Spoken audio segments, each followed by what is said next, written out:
Hyderabad chicken dum biryani మా స్టైల్లో ఎలా చేస్తానో చూపిస్తాను, ట్రై చేయండి. ఒక మందపాటి గిన్నెని తీసుకొని అందులోకి చికెన్ పీసెస్, కొత్తిమీర, పుదీనా, సాల్ట్, కారం, కొద్దిగా పసుపు, ధనియాల పొడి, గరం మసాలా.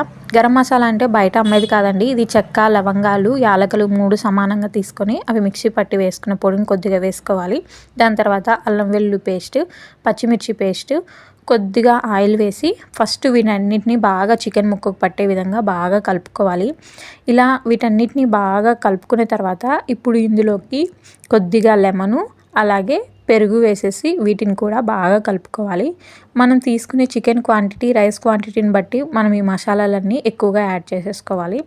ఇలా బాగా మొత్తం కలుపుకున్న తర్వాత ఇప్పుడు ఇందులోకి దోరగా వేపుకున్న ఆనియన్స్ను అయితే వేస్తున్నాను. ఇలా వేసి వీటిని కూడా ఒకసారి కలుపుకొని వీటిని అయితే మ్యాగ్నేట్ చేసి పక్కన పెట్టేసుకోవాలి. మనము ఒక 2-3 అవర్స్ నానబెట్టుకుంటే చాలా బాగుంటుందన్నమాట టేస్ట్.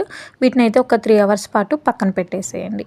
ఇలా పక్కన పెట్టేసిన తర్వాత ఇప్పుడు ఒక గిన్నెలోకి కొద్దిగా వాటరు, అందులోకి మసాలా దినుసులు ఉంటాయి కదా, బిర్యానీ మసాలా దినుసులు, వాటన్నిటిని వేసి కొద్దిగా గరం మసాలా, ఇంట్లో చేసుకున్న గరం మసాలా, కొద్దిగా యాలకల పొడి వేసేసి కొంచెం కొత్తిమీర, పుదీనా ఇవన్నీ వేసేసి వాటర్ బాయిల్ అయిన తర్వాత మనం ముందుగా నానబెట్టుకున్న రైస్ని యాడ్ చేసి మనకు ఈ రైస్ అనేది కుక్ అవ్వాలన్నమాట. మనము దమ్ పెడతాం కాబట్టి ఈ రైస్ మనకు దమ్ పెట్టినప్పుడు ఎక్కువగా కుక్ అవ్వదు. కాబట్టి చూడండి, వీడియోలో చూపిస్తున్నట్టు మెతుకు అలా అనగానే మనకు బియ్యం అనేది తగలకూడదు.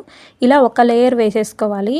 మళ్ళీ మనకు కొంచెం ఉడకనిచ్చి మళ్ళీ ఒక లేయర్ వేసుకోవాలన్నమాట. ఇలా అంతా వేసుకున్న తర్వాత ఫైనల్గా మనం ముందుగా వేపుకున్న ఆనియన్స్ అలాగే కొత్తిమీర, పుదీనా, ఆయిల్ కానీ నెయ్యి కానీ ఇలాగ చివర్లా అలాగ మధ్యలో అంటూ కొంచెం కొంచెంగా వేయాలి.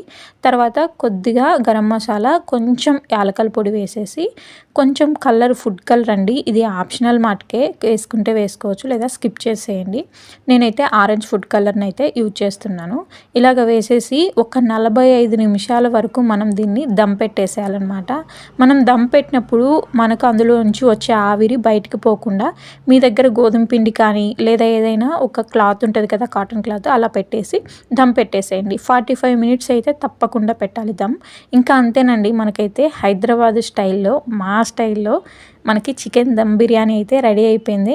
ఇలా మీరు కూడా ట్రై చేసి ఎలా వచ్చిందో నాకు కామెంట్ సెక్షన్లో కామెంట్ చేయండి. ప్లీజ్ ఎవరైనా ఫస్ట్ టైం చూస్తే కొంచెం సబ్స్క్రైబ్ చేసుకొని వీడియోని లైక్ చేయండి. Thank you.